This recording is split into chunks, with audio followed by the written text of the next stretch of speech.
ప్రస్తుతము లోకమందు ఉన్నటువంటి పరిస్థితిని బట్టి వాస్తవాలు మనము నేర్చుకోవాల్సిన వారమై ఉన్నాము.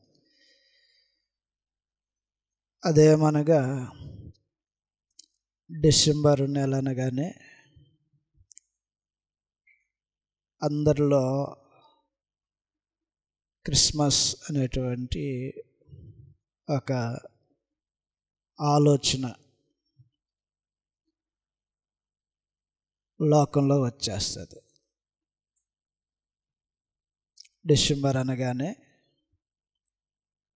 క్రిస్మస్ నెల, పండగ సీజన్ అది. కాబట్టి లోకమందు ప్రపంచవ్యాప్తంగా జరిగించేటువంటి వన్ ఆఫ్ ది ఫెస్టివల్ అలాగన గుర్తించబడి సందడిగా ప్రజల్లో ఎప్పుడూ లేనటువంటి భక్తి భావాలు పెంపొందటం అనేది చూస్తాం. అంతకుముందు వాళ్ళు ప్రార్థనలకు వెళ్ళినా వెళ్ళకపోయినా, సువార్త కూడికలకు వచ్చినా రాకపోయినా, డిసెంబర్ నెల అనగానే ప్రత్యేకమైనటువంటి నెలగా భావించి కూడికలకు వెళ్ళటం, ప్రత్యేకమైన ప్రార్థనలు చేయటం అలాగున లోకమందు జరుగుతూ ఉంటుంటుంది. మరి విశేషంగా క్రీస్తు సంఘం మీద నింద. ఏంటా నింద? క్రీస్తు సంఘం వాళ్ళు క్రిస్మస్కు విరోధులు, చేయరు, చేసేవారిని చేయకూడదు అని ద్వేషించేవారిగా లేకపోతే శత్రువులుగా క్రీస్తు సంఘాన్ని చూడటం అనేది మనం చూస్తూ ఉంటాం. దీని గురించినటువంటి వాస్తవాలు ఏంటి? ఎందుకంటే స్థానిక సంఘాల్లోనికి ప్రతి సంవత్సరానికి ఎవరో ఒకరు క్రొత్తగా చేర్చబడే వాళ్ళు ఉన్నారు. వారికి కూడా ఈ విషయాలు తెలియాల్సిన అవసరం ఉంటుంది.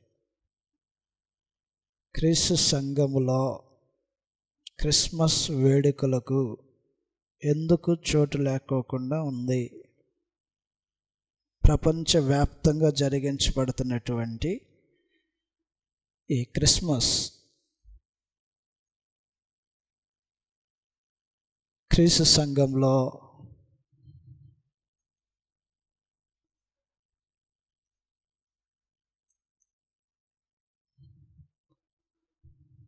జరుగుతుందా?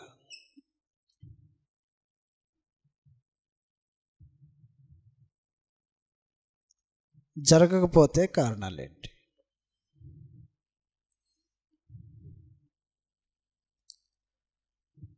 క్రీస్తు సంఘము ఎందుకు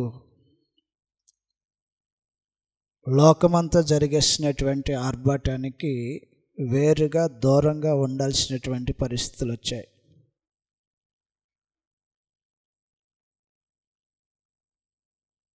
అవసరమైన సంగతి,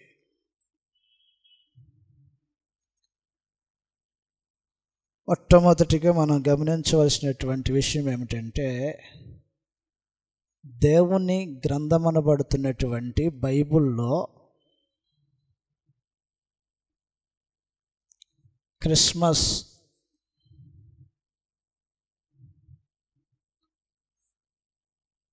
అనే పేరు కానీ ప్రస్తావన కానీ లేదు.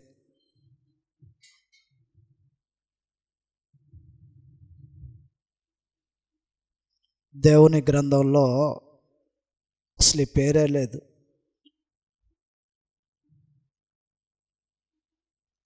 దాన్ని గూర్చినటువంటి ప్రస్తావనే జరగల.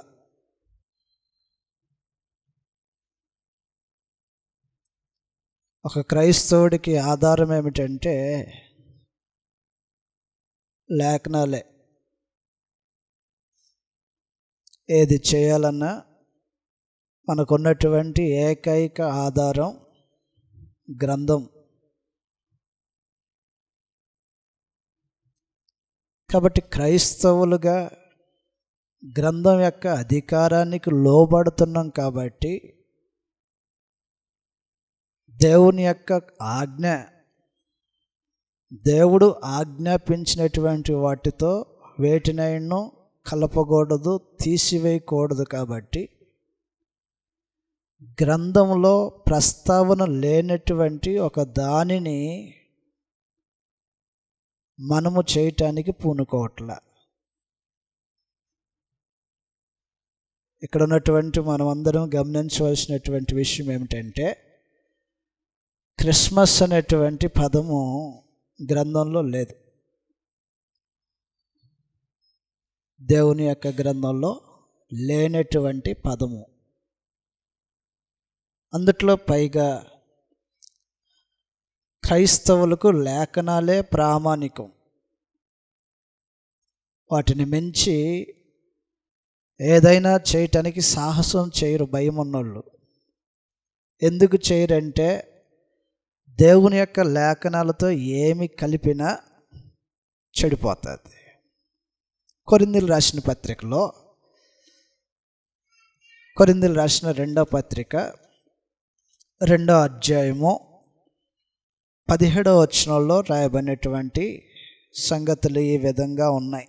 కొరింథీయులకు రాసిన 2వ పత్రిక 17వ వచనంలో ఇలాగనుంది: కావున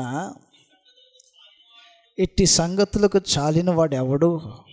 మేము దేవుని వాక్యమును కలిపి చెరిపాడు అనేకుల వలె ఉండక. కలిపిన, తీసివేసిన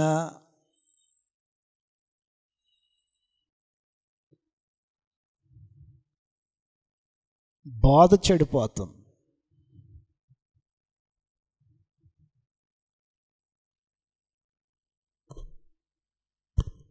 దేవుని సందేశానికి ఏమీ కలపకూడదు, ఏమీ తీసేయకూడదు. ఆది నుంచి దేవుడు ఇది కోరుకుంటున్నాడు. ద్వితీయోపదేశకాండము 4వ అధ్యాయము, ద్వితీయోపదేశకాండము 4వ అధ్యాయంలో ఇశ్రాయేలు ప్రజలతో దేవుడు ఎలాగో ఆజ్ఞాపిస్తున్నాడు. మొదటి నుంచి మనం చదువుదాం. కాబట్టి ఇశ్రాయేలీయులారా, మీరు బ్రతికి మీ పితరుల దేవుడైన యెహోవా మీకిచ్చుచున్న దేశంలోనికి పోయి స్వాధీనపరుచుకున్నట్లు మీరు అనుసరించవలసిన విధులను, కట్టడలను నేను మీకు బోధించుచున్నాను వినుడి. మీ దేవుడైన యెహోవా ఇచ్చిన ఆజ్ఞలను మీకు ఆజ్ఞాపించుచున్నాను. వాటిని గైకొనుట యందు నేను మీకు ఆజ్ఞాపించిన మాటలతో దేనిని కలపకూడదు, దానిలో నుండి దేనిని తీసేయకూడదు. దేవుడు మొదటి నుంచి కోరుకుంటూ ఆజ్ఞాపిస్తున్నటువంటి సంగతులు ఏమిటంటే, దేవుడు ఇచ్చినటువంటి ఆజ్ఞలతో, కట్టడలతో వేటినైనా కలపకూడదు, ఉన్న వాటిలో నుంచి దేన్నైనా తీసేయకూడదు.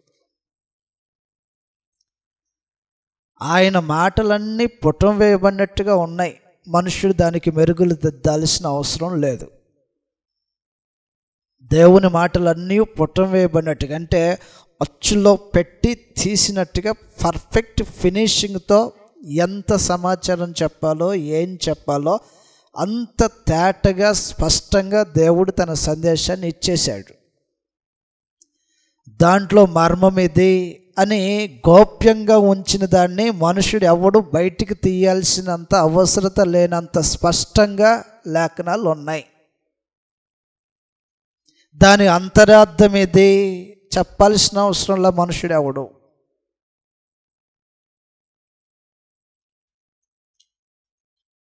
సామెతల గ్రంథంలో రాయబడినటువంటి సంగతులు మరొకటి మనం చదవబోతున్నాం. సామెతల గ్రంథం 30వ అధ్యాయంలో 5వ వచనంలో రాయబడినటువంటి సంగతులు ఈ విధంగా ఉన్నాయి: దేవుని మాటలన్నీ పుటము పెట్టబడినవే, ఆయనను ఆశ్రయించు వారికి ఆయన కేడెము, ఆయన మాటలతో ఏమీ చేర్చకము, ఆయనను గద్దించునేమో, అప్పుడు నువ్వు అబద్ధికుడు అవుతావు. అందువలన దేవుని యొక్క మాటలు ఎలాగున్నాయి? దేవుని మాటలు అన్నీ పుటము పెట్టబడినవే, చక్కగా తేటగా స్పష్టంగా మనుషునికి తెలియాల్సిన విధంగా తెలియచేయబట్టం కోసం దేవుడు తన మాటలను ఉంచాడు. కాబట్టి ఈ మాటల్లో అంతరార్థం ఇది, గోప్యత ఇది, రహస్యంగా ఉంచిన దాన్ని మనం తెలుసుకోవాలి అనే విధంగా దేవుడు తన మాటలను మనుషులకు అందించాలి. ఆయన మాటలు ఎంత స్పష్టంగా ఉన్నాయో, కాబట్టి స్పష్టమైనటువంటి మాటలు, నిర్దిష్టమైనటువంటి ఆజ్ఞ, వీటికి మనుషుడు తన అభిప్రాయాలను జోడించాల్సిన అవసరం లేదు. జోడించినప్పుడు ఏం జరుగుతుందంటే దేవుడు చూస్తూ ఊరుకుంటూ ఉండడు. దేవుని యొక్క మాటలతో ఏ మనుషులైనా ఏది జోడించినా దేవుడు చూస్తూ ఊరుకుంటూ ఉండడు. లోకమందు ఉన్నటువంటి మనుషులకు భయం లేక చేస్తున్నారు ఈ పని. ఏంటా పని? ఎన్నో మార్లు చదువుంటారు గ్రంథంలో. ప్రకటన గ్రంథం 22వ అధ్యాయంలో, ప్రకటన గ్రంథము 22వ అధ్యాయము 18వ వచనంలో రాయబడినటువంటి సంగతులు ఈ విధంగా ఉన్నాయి. ఈ గ్రంథమందున్న ప్రవచన వాక్యములను విను ప్రతివానికి నేను సాక్ష్యం ఇచ్చినదేమనగా, ఎవడైనను వీటితో మరి ఏదైనను కలిపిన ఎడల ఈ గ్రంథమందు రాయబడిన తెగుళ్ళు దేవుడు వానికి కలగచేయును. ఎవడైనను ఈ ప్రవచన గ్రంథమందున్న వాక్యములలో ఏదైనా తీసివేసిన ఎడల దేవుడు ఈ గ్రంథములో రాయబడిన జీవవృక్షములను పరిశుద్ధ పట్టణములోను వానికి పాలు లేకోకుండా చేస్తాడు. చాలా కఠినమైన మాటలు, అవసరమైనటువంటి మాటలు రాయబడినటువంటి సంగతి. ఏం చెప్పాడు అంటే, ఈ గ్రంథమందు రాయబడినటువంటి మాటలలో ఎవడైనా ఏదైనా కలిపితే ఒక సమస్య. కలిపితే ఏమవుతుంది సమస్య? తెగుళ్ళు. ఒకవేళ తీసివేస్తే మరొక సమస్య.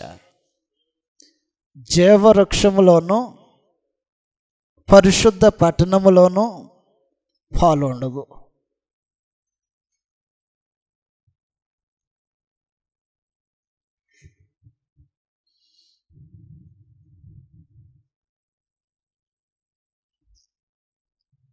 కలిపితే ఒక సమస్య, తీసివేస్తే ఒక సమస్య.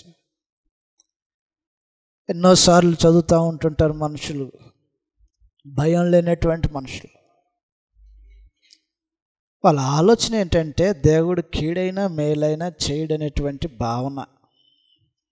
జపన్య గ్రంథంలో ఎలాంటి ఆలోచన కలిగినటువంటి మనుషులను ఉద్దేశించి పరమ తండ్రి ఏం చేశాడంటే ప్రవక్తను పంపించి, మేలైనా కీడైనా చేయననే కదా మీ భావన,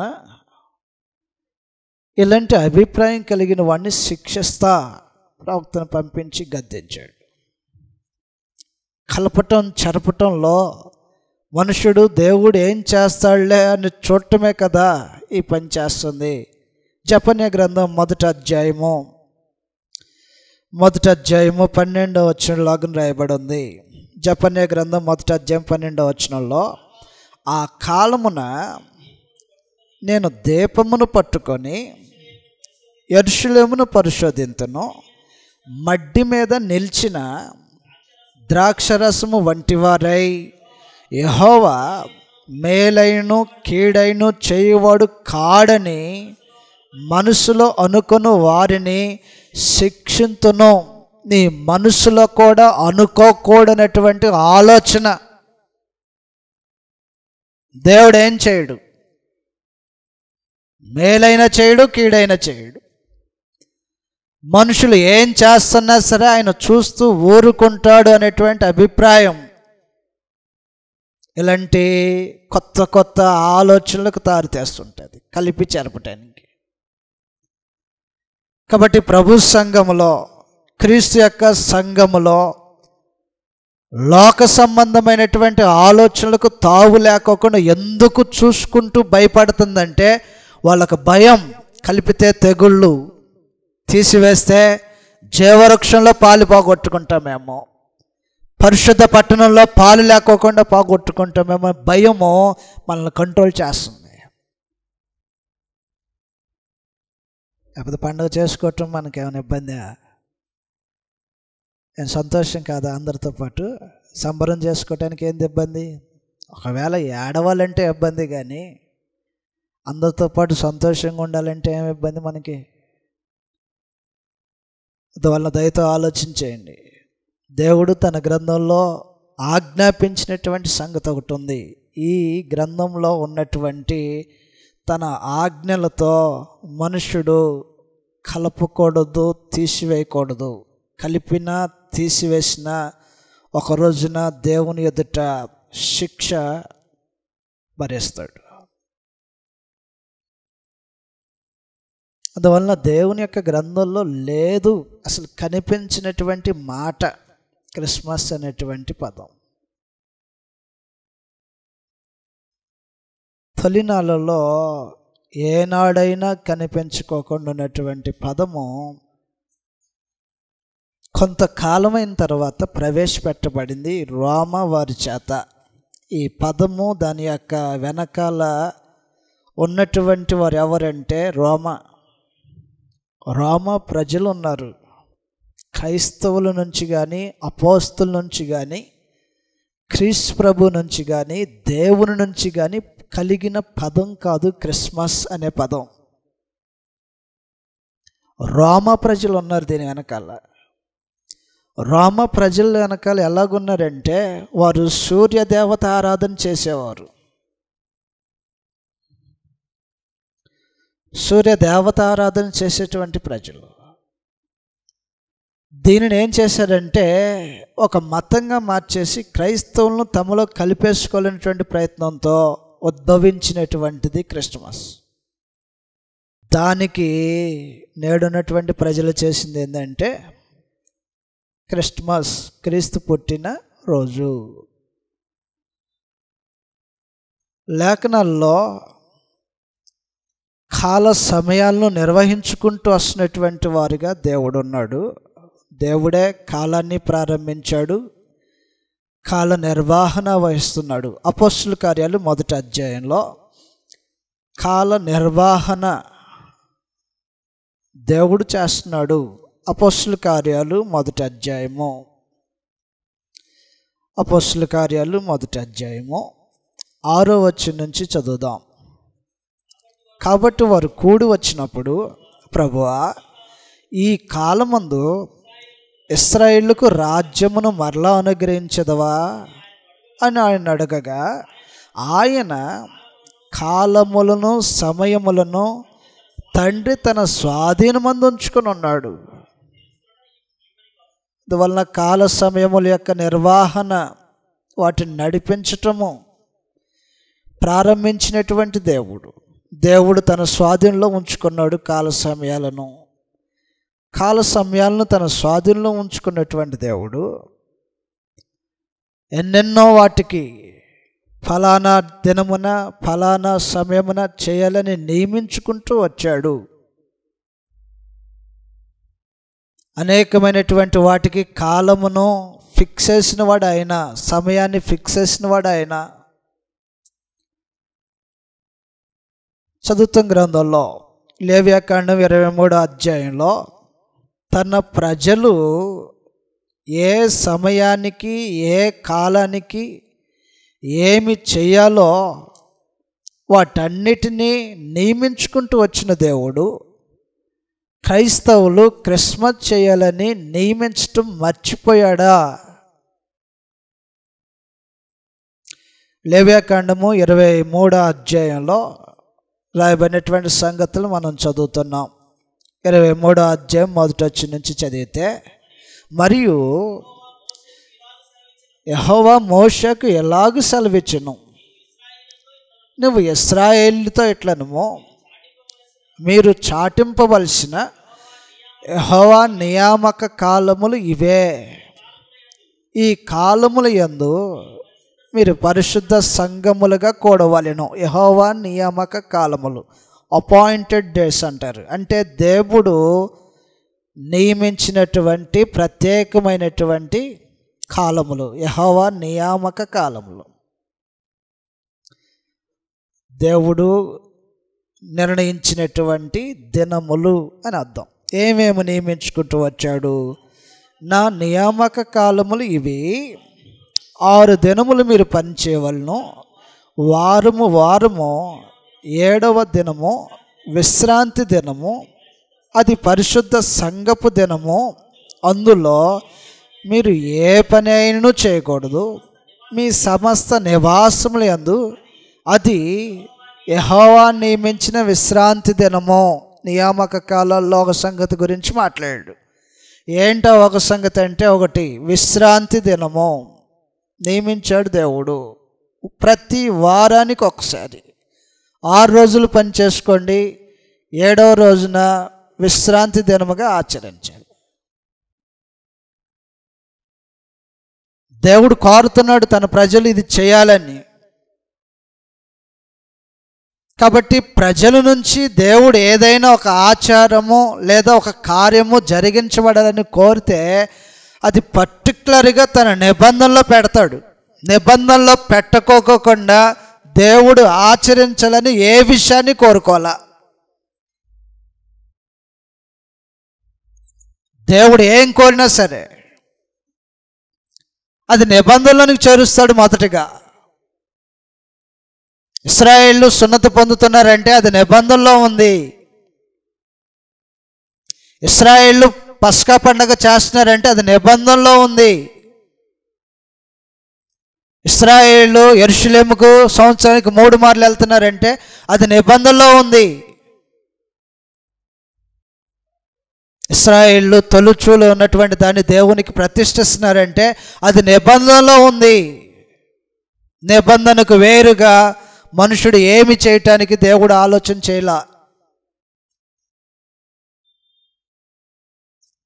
కాబట్టి దేవుడు ఏం కోరుకుంటున్నాడంటే, ఏ దినమున ఏం జరగాలని దేవుడు నియమిస్తుంటాడో అవి జరగాలి. యెహోవా నియామక కాలాల్లో మొదటిగా విశ్రాంతి దినము, అది నియమించాడు దేవుడు వారానికి ఒకసారి. రెండవది పస్కా. కింద భాగంలో మనం చదివితే ఎలాగని రాయబడి ఉంది, యెహోవా నియామక కాలములు, నియమించిన కాలములను బట్టి మీరు చాటింపవలసిన పరిశుద్ధ సంఘపు దినములు ఇవి. మొదటి నెల 14వ దినమున సాయంకాలమందు. కాబట్టి పండగ అనే ఒక ప్రస్తావన తీసుకొచ్చాడు. ఏం పండగ అది? పస్కా. జరగాల్సిన డేట్ ఎప్పుడు? అది మొదటి నెలలో జరగాలి. నెల ఏంటో ఉంది, దానికి తారీఖు, దినము ఏ రోజో ఉంది, దానికి సమయం ఎప్పుడో ఉంది. నెల ఎప్పుడు? మొదటిది. ఇశ్రాయేల్ యొక్క క్యాలెండర్ ప్రకారంగా మొదటి నెల. దినం ఎప్పుడు? 14వ దినమున. సమయం ఎప్పుడు? సాయంకాలం. దేవుడు నియమిస్తే ఎంత పర్టికులర్గా చెప్తాడు. ఏదైనా ఒక దాన్ని ఆచరించాలి తన ప్రజలని దేవుడు కోరుకుంటే ఖచ్చితంగా అది ఎప్పుడు చేయాలో చెప్తాడు, అది ఏ రోజున నియమించాడో చెప్తాడు, అది ఎలాగూ చేయాలో కూడా చెప్తాడు. దేవుని చేత నియమించబడితే సిస్టమ్ ఎలాగుంటుంది?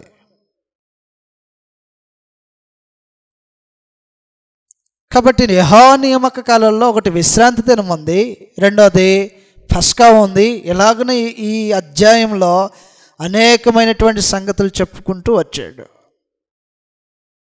కాబట్టి కాల సమయాలు ఏంటి, దేవుడికి ఏం కొత్త కాదు. ఇది మొదటి నెల 14వ దినమున సాయంకాలము అని కాలముల గురించి మాట్లాడుతున్నటువంటి దేవుడు కాలం యొక్క నియమము, క్రీస్తు ప్రభు యొక్క దినం, క్రీస్తు ప్రభు పుట్టినటువంటి జనన దినము తన గ్రంథంలో రాయించాల. డిసెంబర్ 25 అనేది ఒక పెద్ద అబద్ధం, ఒక అబద్ధం. అది ఎందుకు అబద్ధం అని చెప్పవలసి వస్తుందంటే అసలు గ్రంథంలో లేదు. అట్లయితే క్రీస్తు పుట్టలేదా? పుట్టాడు. ఎప్పుడు పుట్టాడు తెలీదు, గ్రంథంలో రహస్యం. అది మానవ కుతూహలం ఎలాగ పనిచేస్తుంటుందంటే దేవుడు ఏదైతే దాచిపెట్టాడో దాన్ని బయటికి గుంజాలన్నట్టుగా పనిచేస్తుంది కుతూహలం. దేవుడు వేటినైతే రహస్యంగా ఉంచాలనుకున్నాడో ఆ రహస్యాన్ని ఛేదించాలన్నట్టుగా ఉంటుంది ఇలా ఆసక్తి అన్నమాట. మనుషులు ఎలాగ ఉంటారో తెలుసా? యోహాను సువార్త 8వ అధ్యాయంలో ప్రభువైన యేసు దగ్గరకు ఒక రోజున ఒక స్త్రీ తీసుకురాబడింది. ఆయన వ్రంగి నేల మీద ఏదో రాస్తున్నాడంట.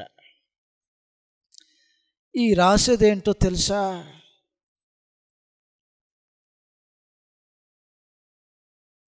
ఆయన రాసింది ఇది రాశాడు అని ఒక రోజున గోడ మీద రాసిన రాతకు ఒక అర్థం చెప్పాడు. దానియేలు గ్రంథం 5వ అధ్యాయంలో మినే టెకెల్ ఫార్సిన్ అనేటువంటి దానికి ఒక అర్థం చెప్పాడు. అలాగనే నేల మీద రాసినదేంటో రాసిన దానికి అర్థమేంటో గ్రంథంలో చెప్తే మాట్లాడాలి, కానీ నేల మీద ఏం రాశాడో తెలుసా అంటే నీకు తెలుసా అని చదువుతాం ఒకసారి. 8వ అధ్యాయం ఇలాగని రాయబడి ఉంటుంది 6వ వచనంలో. యోహాను సువార్త 8వ అధ్యాయం 6వ వచనంలో ఆయన మీద నేరము మోపవలెనని ఆయన శోధించుచు ఎలాగని అడిగిరి. అయితే యేసు వంగి నేల మీద వ్రేలితో ఏమో రాయిచుండెను. రాసేది ఏంటనే సంగతి చెప్పలా, ఏమో రాయిచున్నాడు నేల మీద. రాసేది ఏంటో నీకు తెలుసా? ఇది రాశాడు అని చెప్పడానికి మనం ఎవరు? లేఖనాలు ఎక్కడ నిశ్శబ్దత వహిస్తున్నాయో ఆ స్థలంలో మనం నిశ్శబ్దత వహించాలి. అందువల్ల చెప్తున్నటువంటి సంగతి ఏంటంటే డిసెంబర్ 25 అని దేవుడు నియమించినటువంటి ఒక దినం. అది ప్రత్యేకించి తన గ్రంథంలో క్రీస్తు ప్రభు యొక్క జనన దినమును రహస్యంగా ఉంచాడు. ఆ రహస్యాన్ని ఎవ్వరును ఎప్పటికీ ఛేదించలేడు. ఛేదించినా అది వాస్తవమై ఉండదు. ద్వితీయోపదేశకాండం 29వ అధ్యాయము 29వ వచనంలాగా రాయబడి ఉంది. ఎందుకు రహస్యంగా ఉంచాడు ఇక అదంతే, ఫినిష్.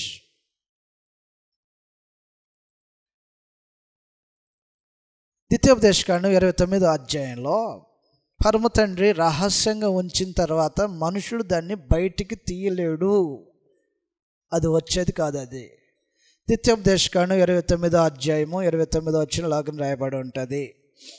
రహస్యములు మన దేవుడైన యెహోవాకు చెందును. అయితే మనము ఈ ధర్మశాస్త్ర వాక్యములన్నిటినీ అనుసరించి నడుచుకున్నట్లు బయలుపరచబడినవి ఎల్లప్పుడూ మనవి, మన సంతతి వారి వగునని. రహస్యములు దేవునికి చెందుతాయి, అది నీకు సంబంధించినవి కాదు. అది క్రీస్తు ఎప్పుడు పుట్టాడు? డిసెంబర్ 25 అని చెప్తున్నటువంటి మనుషుడికి దేవుడు రహస్యంగా ఉంచినటువంటి ఒక విషయాన్ని బయటికి పెట్టాలని ఆలోచన చేస్తాడు. వాస్తవంగా గ్రంథంలో ఉన్నటువంటి కాల సమయాలను మనం పరీక్షించినట్లయితే పితరుల కాలంలోనే ఒక వ్యక్తి తన యొక్క జన్మదినాన్ని జరుపుకున్నాడు. పితరుల కాలంలో, ఇంత అభివృద్ధి చెందిన కాలం కాదు ఇది. పితరుల కాలంలో ఉన్నటువంటి ఒక ఫరోనే జన్మదినము అంటే అప్పుడున్నటువంటి మనుషులకి ఒక ఆలోచన ఉంది. పుట్టినరోజు పర్టికులర్గా ఆ దినాన్ని నోట్ చేసుకోవాలని, నోట్ చేసుకున్నటువంటి దానిని బట్టి సంతోషపడాలని, ఒక వేడుకలాగా సంబరంగా చేసుకోవాలనేటువంటి ఒక గొప్ప ఆలోచన పితరుల కాలంలోనే, ఆదిలోనే ఉంది. ఆదిలోనే ఒక వ్యక్తి కలిగి ఉన్నాడు. ఆది కాండంలో మనం ఈ సంగతులు చదువుతాం. క్రొత్త నిబంధనలో ఒక వ్యక్తి కనిపిస్తుంటాడు. ఆది కాండంలో ఇశ్రాయేలీయులను దాసులుగా పెట్టుకున్నటువంటి ఫరో, ఆ దేశపు రాజైనటువంటి ఫరో, ఐగుప్తు రాజైనటువంటి ఫరో తన జన్మదిన వేడుక జరిపించుకున్నటువంటి వాడిగా మనకి గ్రంథంలో కనిపిస్తూ ఉంటుంటాడు. కాబట్టి ఆది కాండము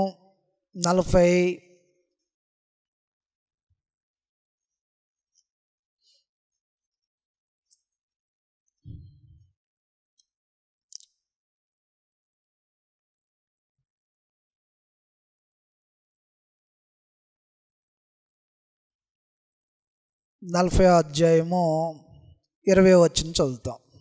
40 అధ్యాయం 20 వచనంలో ఇలాగ రాయబడి ఉంది. 3వ దినమందు జరిగినదేమనగా, ఆ దినము ఫరో జన్మదినము గనుక. ఫరో జన్మదినము గనుక. అప్పటికే కాల సమయాలు రాసుకుంటున్నారు ప్రజలు. ఎప్పటికి సంగతి ఇది? ఏనాటి కాలం సంగతి ఇది? ఎంత వెనక్కి వెళ్ళినటువంటి కాలంలో ఉన్నటువంటి విషయం ఇది. ఎప్పుడో అబ్రహాము, ఇస్సాకు, యాకోబులు వారి సంతతి వారు భూమి మీద అలాగను వృద్ధి చెందుతున్నటువంటి కాల సమయాల్లోనే ఒక వ్యక్తి తన జన్మదినము గురించి ఆలోచన చేసి తన జన్మదినాన్ని జరుపుకున్నాడంటే, ఇలాంటి ఫరో కంటే క్రీస్తు ప్రభు గుర్తింపు లేనోడా దేవుని దృష్టిలో? దేవునికి విశేషమైనటువంటి వాడు కదా క్రీస్తు ప్రభు. లోకానికి పంపించినప్పుడు ఫరో లాంటి ఒక గొప్ప రాజులే తమ యొక్క జన్మదినం ఏంటో నోట్ చేసుకుంటే, దేవుని చేత పంపించబడినటువంటి ప్రభువైన యేసు యొక్క జన్మదినము ఎందుకు రికార్డుల్లో లేదు?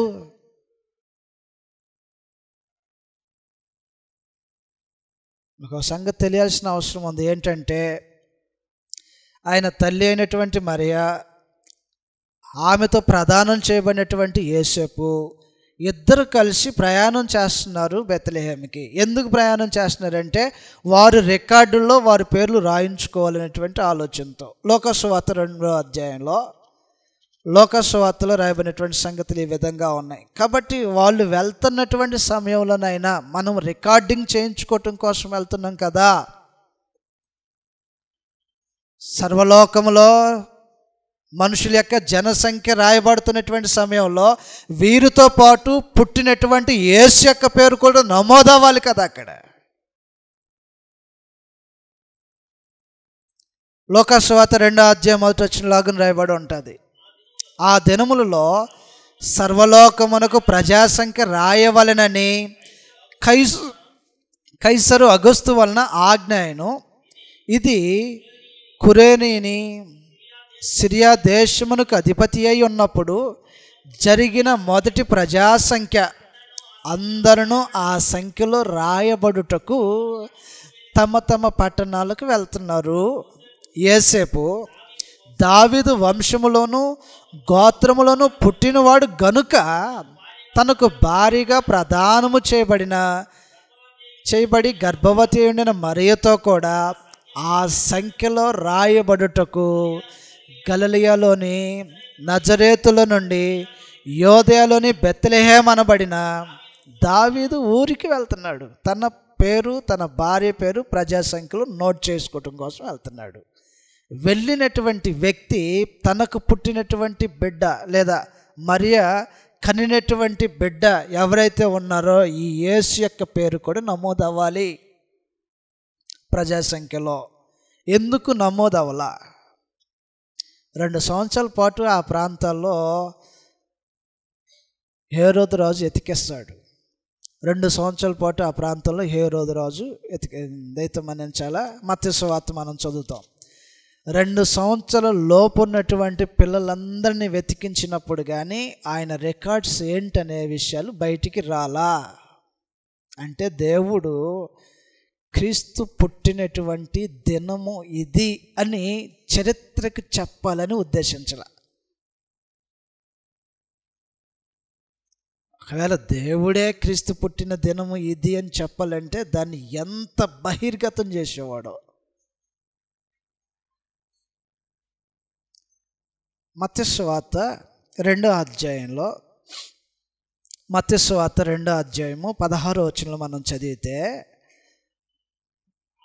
ఆ జ్ఞానులు తన్ను అపహసించిరని హేరోదు గ్రహించి బహు ఆగ్రహం తెచ్చుకొని తాను జ్ఞానుల వల్ల వివరముగా తెలుసుకొనిన కాలమును బట్టి బెత్లెహేములోను దాని సకల ప్రాంతములలోనూ 2 సంవత్సరములు మొదలుకొని తక్కువ వయసు గల మగపిల్లలందరినీ వధించను. రికార్డ్స్లో దొరకట్లా. ఎవరైనా ఎప్పుడు పుట్టాడైనా అనే రికార్డ్స్లో నమోదు చేయబడుకోకుండా ఉన్నటువంటి ఈ యొక్క వ్యక్తి యొక్క జన్మదినము డిసెంబర్ 25 అని లోకం జరిగిస్తుంది. ఇది మానవ కల్పితం, గ్రంథంలో లేదు, గ్రంథం అధికారం లేదు. అందువల్ల మనకి ఎప్పుడైనా అనిపించవచ్చు, క్రీస్తు సంఘంలో ఎందుకు క్రిస్మస్ చేయట్లా, క్రీస్తు సంఘంలో ఎందుకు క్రిస్మస్ చేయట్లా, ఎందుకు చేయరు? కారణం ఏమిటి? అసలు ఆ డేట్ అనేది గ్రంథంలో లేదు, అసలు ఆ పదమే గ్రంథంలో లేదు. దేవుని యొక్క గ్రంథంలో ఒక హెచ్చరిక ఏంటంటే లేని వార్త పుట్టించకూడదు అని అన్నాడు. డిసెంబర్ 25న యేసు పుట్టాడు అనేటువంటి వార్త గ్రంథంలో లేని వార్త. ఇది లేని వార్త అయితే అది పుట్టిస్తే ఏమవుతుంది? నిర్గమకాండం. లేని వార్త పుట్టించటము సత్యమునకు స్తంభముగా నిలబడే క్రీస్తు సంఘములో ఒక అబద్ధాన్ని సత్యమని స్థాపించదు కాబట్టి క్రిస్మస్ జరిగించదు. క్రీస్తు సంఘం అంటేనే అర్థం ఏంటి? సత్యమునకు స్తంభం. నిజమైతే మాట్లాడుతుంది, ఒకవేళ అది దేవుని యొక్క గ్రంథంలో లేకపోతే మౌనం వహిస్తుంది క్రీస్తు సంఘం. కాబట్టి సత్యమునకు స్తంభంగా నిలబడే క్రీస్తు సంఘము లేని ఒక అబద్ధాన్ని నిజమని ప్రకటించదు, అందుకోసం చేయట్లా. నిర్గమకాండం 23వ అధ్యాయము 1వ వచనంలో ఎలాగని రాయబడి ఉంది. నిర్గమకాండం 23వ అధ్యాయం 1వ వచనంలో లేని వార్తను పుట్టించకూడదు. ఇది పుట్టించబడిన వార్త. డిసెంబర్ 25న యేసు పుట్టాడనే వార్త మనుషుల చేత పుట్టించబడిన వార్త, లేని వార్త, గ్రంథంలో మాట్లాడని వార్త.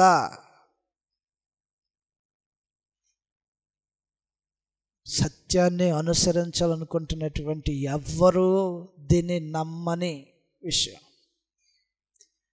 సంఘం అంటేనే మనందరికీ తెలుసు, క్రీస్తు సంఘము అనగా దేవుని సంఘము అని పిలువబడుతున్నటువంటి వారు సత్యాన్ని ప్రకటన చేస్తారు, సత్యం కోసమే ఏదైనా చేస్తారు, సత్యాన్ని బలంగా ప్రజల్లోకి తీసుకెళ్తారు, అబద్ధాన్ని తీసుకెళ్ళరు. తిమోతి రాసిన పత్రికలు ఈ సంగతులు రాయబడి ఉంటాయి. మరోసారి మనం చదువుతాం. తిమోతి రాసిన పత్రికలో, తిమోతి రాసిన మొదటి పత్రిక 3వ అధ్యాయము 15-16 వచనాల్లో ఎలాగనుంది.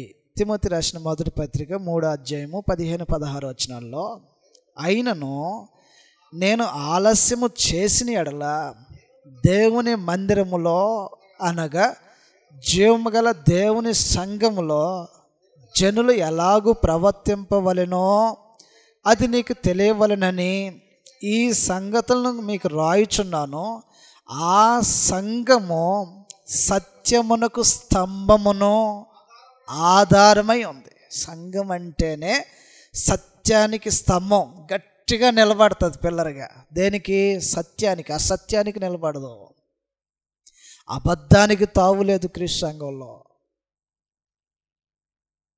మనుషులు కల్పించినటువంటి పద్ధతులకు తావులేదు క్రీస్తు సంఘంలో. కాబట్టి ఎవరైనా మనల్ని అడగవచ్చు, అండ్ మీరు ప్రార్థనకి వెళ్తారుగా, క్రిస్మస్ ఎందుకు చేసుకోవట్లేదని అడిగితే అది ఒక అబద్ధపు వార్త.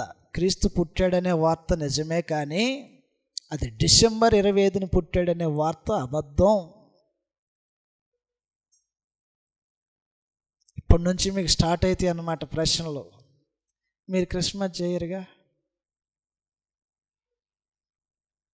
మరి ప్రార్థనకి వెళ్తానంటారు, మేము క్రైస్తవులం అని అంటారు, మీరు క్రిస్మస్ చేయరు. అప్పుడు మీరు చెప్పాల్సిన సమాధానం ఏంటంటే, అవునండి క్రైస్తవులే క్రిస్మస్ చేయరు. వాళ్ళకి విపరీతమైన కోపం వచ్చేస్తుంది. అదేంటి, క్రైస్తవులే క్రిస్మస్ చేసుకుంటారు కదా లోకంలో ఉన్నమాట, మీరేంటి విచిత్రంగా మాట్లాడుతున్నారంటే, అవును క్రైస్తవులే క్రిస్మస్ చేయరు. ఎందుకు క్రిస్మస్ చేయరంటే, క్రైస్తవులు దేవుని యొక్క లేఖనం యొక్క అధికారానికి భయపడతాడు. ఏ తెగులు వస్తుందో దేవుని యొక్క మాటలతో కలిపితే, జీవవృక్షంలో పాలు లేకోకుండా పోతుందేమో అనే భయం, పరిశుద్ధుల పట్టణంలో పాలు లేకుండా పోతుందని ఈ భయము లేఖనాల్లో దేవుడు ఎంతవరకు చెప్పాడో అంతవరకే బ్రతుకుతాం, కానీ దాన్ని కలిపి చెరిపేసేటువంటి బ్రతుకు క్రైస్తవులుగా మేము చెయ్యం అని చెప్పారు. కాబట్టి క్రైస్తవులు ఎందుకు క్రిస్మస్ చేయరు? రీజన్ చెప్పాలి నాకు, ఎందుకంటే మీకు సమాజంలో ప్రశ్నలు ఎదుర్కొంటారు. ఎవరైనా మిమ్మల్ని అడగొచ్చు, మీరు క్రిస్మస్ ఎందుకు చేయరు అని అడగొచ్చు. లేదంటే మీరు క్రిస్మస్ చేయరు కానీ ఎద్దేవా చేయొచ్చు మనల్ని. దానికి సమాధానం ఏంటి? హేతు అడిగే ప్రతి వారికి సమాధానం ఏమిటంటే, క్రిస్మస్ అనే పదము అసలు గ్రంథంలో లిఖితమై లేదు. ఫస్ట్ బైబిల్కి సంబంధించిన పదం కాదు అది. దేవుని నోట, దేవుని పరిశుద్ధుల చేత పలకబడినటువంటి పదం కాదు అది. 2, కాలాన్ని ప్రారంభించి కాలాన్ని నిర్వహిస్తున్నటువంటి దేవుడు క్రీస్తు ఏ రోజున జన్మించాడనేటువంటి విషయాన్ని రహస్యంగా ఉంచాడు. అది మనుషులకు తెలపబడిన వార్త కాదు అది. 3, లోకమందు డిసెంబర్ 25 అనేది వార్త కల్పించబడిన వార్త, లేని వార్త అది. దానికోసం మనము ఈ సెలబ్రేషన్స్ అనేది చెయ్యము, జరిగించట్లా. అందువలన దయతో ఆలోచన చేయండి. మనమేం లేఖనాలకు విరుద్ధంగా వెళ్ళట్లా. అందరికంటే డిఫరెంట్గా కనపడతాను అనుకుంటారేమో మన ప్రాంతాల్లో ఉన్నటువంటి వాళ్ళందరికీ. అవును, క్రీస్తు సంఘం ఎప్పుడు డిఫరెంటే. ఎందుకు డిఫరెంట్ అంటే, అది ఖచ్చితంగా లేఖనాలకు ఆధారపడి ముందుకెళ్తారు. స్వేచ్ఛాపరులు అయితే అందరితో కలిసిపోతారు. స్వేచ్ఛాపరులాగా ఉన్నట్లయితే అందరితో కలిసిపోతారు, కానీ దేవుడు ఏం చెప్పాడో ఆ భయాన్ని కలిగినటువంటి ప్రజలే డిఫరెంట్ కనబడతారు. కాబట్టి మనం ఏమి తప్పు చేయట్లా, సత్యం కోసం మనం ఆలోచన చేస్తున్నాం. కాబట్టి ఎవరైనా ప్రశ్నించవచ్చు, అంటే క్రీస్తు పుట్టడం మీకు సంతోషం కాదా, మీకు సంతోషం కలగలేదా, జ్ఞాపకం చేసుకుంటే పెద్ద పాపమా అది? డిసెంబర్ 25న యేసు పుట్టాడని జ్ఞాపకం చేసుకుంటే పెద్ద పాపమా అని ఈ ప్రశ్నలు మనం అడగవచ్చు. అయితే ఒక సంగతి, డిసెంబర్ 25నే జ్ఞాపకం చేసుకోవాల్సిన అవసరంలా, రోజు జ్ఞాపకం చేసుకో. ఒకరోజు ఏముంది, నా కోసం లోకానికి యేసు పుట్టాడు, లోకంలోనికి వచ్చాడు, దేవత్వం కలిగిన వాడు భూలోకానికి దేహాన్ని ధరించుకొని వచ్చాడు. రోజు జ్ఞాపకం చేసుకో. లేదండి మేమందరం జ్ఞాపకం చేసుకున్నప్పుడే జ్ఞాపకం చేసుకో. మతం నిన్ను ఆచారం వెంటాడుతుంది. ఎందుకంటే ఒక అబద్ధాన్ని నిజమని చెప్పుకుంటున్నటువంటి మతం ఎలాగైతే ఒక ఆర్భాటం చేస్తుంటుందో ఆ మతం వెంటాడుతుంది. మనుషులు కల్పించిన ఉపదేశం అది. కాబట్టి రోజు జ్ఞాపకం చేసుకోండి, మనలో ఎవరికైనా ఇలాగ ఉందా అండి? అందరూ జ్ఞాపకం చేసుకుంటున్నారు యేసు పుట్టాడని. మన దగ్గర ఏం ఆర్భాటాలు లేవు, సంబరాలు లేవు, ఏం అడవులు లేవు, సందడి లేదు, అది లేదు, ఇది లేదు అనుకుంటున్నారా? రోజు జ్ఞాపకం చేసుకోండి.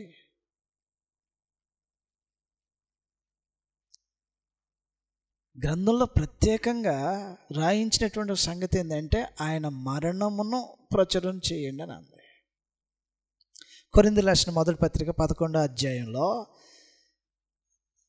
ప్రభువు వచ్చు వరకు ఆయన మరణమును ప్రచురించాలి అని అంది. కాబట్టి ఆయన మరణం నందు మానవ జాతికి మేలు కలిగింది, దేవుళ్ళు అనుగ్రహించబడ్డాయి, పాపం నుంచి విమోచించబడ్డారు, దేవునితో సమాధాన పడ్డారు, దేవునికి కుమారులుగా స్వీకరించబడ్డారు, కాబట్టి నీతిమంతులుగా తెచ్చబడ్డారు. ఎన్నెన్నో సంగతులు జరిగాయి క్రీస్తు ప్రభు యొక్క మరణంలో. 11వ అధ్యాయం 26వ వచనంలో ఈ సంగతులు రాయబడి ఉంటాయి. ప్రభువు వచ్చు వరకు ఆయన మరణమును ప్రచురించుదము. కాబట్టి ప్రచురించవలసినటువంటి ఒక విషయము ఉందని లేఖనాల్లో స్పష్టం చేయబడిన తర్వాత మనము ఏ దినమైతే లేఖనాల్లో చెప్పలేదో డిసెంబర్ 25 అని, ఆ విషయాల కోసం చాలా స్ట్రాంగ్గా నిలబడాల్సిన అవసరం లేదు. సంతోషమే, అందరితో పాటు మనకే సంతోషమే. యేసు జన్మించాడు, చాలా ఆనందకరమైనటువంటి విషయం. కానీ అది డిసెంబర్ 25 అనే వార్త తప్పు. అది మనుషులు పెట్టిన డేట్ అది. కాబట్టి లోకమందు డిసెంబర్ 25ని చేసేవాళ్ళు కొంతమంది ఉన్నారు, మార్చి నెలలో చేసేవాళ్ళు కొంతమంది ఉన్నారు, జనవరి నెలలో చేసేవాళ్ళు కొంతమంది ఉన్నారు. ఆయా దేశాల్లో ప్రాంతాన్ని బట్టి డేట్ మారిపోయింది. క్రిస్మస్ యొక్క వేడుకల యొక్క డేట్ మారిపోయింది యేసు పుట్టాడని. అంటే డిసెంబర్లో ఒకసాట, జనవరిలో ఒకసాట, మార్చిలో ఒకసాట క్రిస్మస్ వేడుకలు చేసుకుంటారు యేసు పుట్టాడని. అంటే వాళ్ళకి ఒక యూనిటీ రాలా. ఎందుకంటే అసలు గ్రంథంలో లేని సంగతి కాబట్టి యూనిటీ రాలా. గ్రంథంలో ఉన్నటువంటి సంగతి అయితే అందరికీ ఒకే రకమైనటువంటి ఐక్యత ఉండేదే, అది లేదు. కాబట్టి సత్యం కోసం ఏదైనా చేస్తుంది క్రీస్తు సంఘం, అబద్ధం కోసం ఏమీ చేయదు క్రీస్తు సంఘం. కొరింథీయులకు రాసిన 2వ పత్రికలో అపోస్తులు జీవించినట్టుగా, అపోస్తులు కోరినట్టుగా సత్యం కొరకు ఏదైనా చేయాలి. అసత్యమైతే ఎవరి కోసం చేయాల్సిన అవసరంలా, ఎవరి కోసం చేయాల్సిన అవసరంలా. కొరింథీయులకు రాసిన 2వ పత్రిక 13వ అధ్యాయము 8వ వచనంలో సత్యమునకు విరోధంగా ఏమీ చేయకూడదు. సత్యం ఏమిటి? లేఖనాల్లో పొందుపరిచినటువంటి విషయం ఏదైతే ఉంటుందో అది సత్యమై ఉంటుంది. లేఖనాల్లో లేనటువంటిది ఏదైతే ఉంటుందో అది అసత్యమై ఉంటుంది. ఇప్పుడు సత్యం కోసం చేయాలా, అసత్యం కోసం చేయాలా?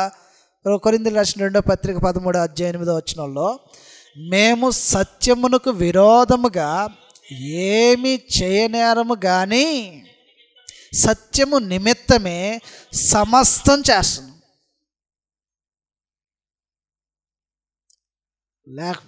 లేకపోయింది బైబిల్లో. క్రిస్మస్ పండగ లేదంటే జనం ప్రార్థనలకు రారేమో. ఎలాంటి భయపడే మనుషులు సత్యం కోసం నిలబడే వాళ్ళు కాదు, జనాన్ని పోగేసుకోవటం కోసం నిలబడాడు. ఏమండి, మన ప్రాంతంలో ఎక్కడెక్కడ ఎన్నెన్ని జరుగుతున్నాయో చూస్తున్నారు కదా మీరు. డిసెంబర్ 25న అసలు ఈ సంవత్సరం నుంచి సెలబ్రేషన్స్ జరగవు అని పెట్టమనండి. పెడితే ఏమైద్ది? వచ్చే 10 మంది కూడా రాకోకుండా పోతారని. అంటే నీకు జనమే లక్ష్యం, సంఖ్య ప్రాధాన్యత. ఇది సత్యమా అసత్యమా అనేటువంటి ఆ భావం నీకు లేదన్నమాట.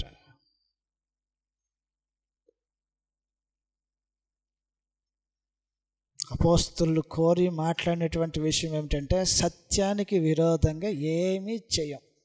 మరి ఏం చేస్తావు? సత్యం కొరకైతే ఏదైనా చేస్తావు, సమస్తం. కాబట్టి ఎవరైనా మనల్ని అడగొచ్చు. కారణాలు ఏంటి? నెంబర్ 1, అది గ్రంథానికి సంబంధించినటువంటి విషయం కాదు అది. నెంబర్ 2, కాల నిర్వహణ చేసే దేవుడే ఎంతో విశేషమైనటువంటి వ్యక్తి అయినటువంటి క్రీస్తు ప్రభు యొక్క జనన దినం ఏంటి అనేది రహస్యంగా ఉంచేసేసాడు. నెంబర్ 3, అది లేని వార్త. నెంబర్ 4, అది చేయటం వల్ల దేవుని యొక్క ఉగ్రత. ఎందుకంటే దాన్ని కలుపుతున్నాం, దేవుని యొక్క మాటలకు కలుపుతున్నాం, లేదంటే ఒకటి దాన్ని తీసేస్తున్నాం.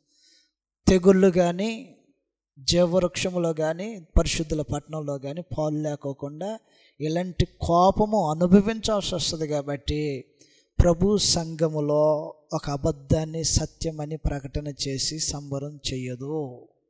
ఇది క్రీస్తు సంఘం అంటే. ఓకేనా?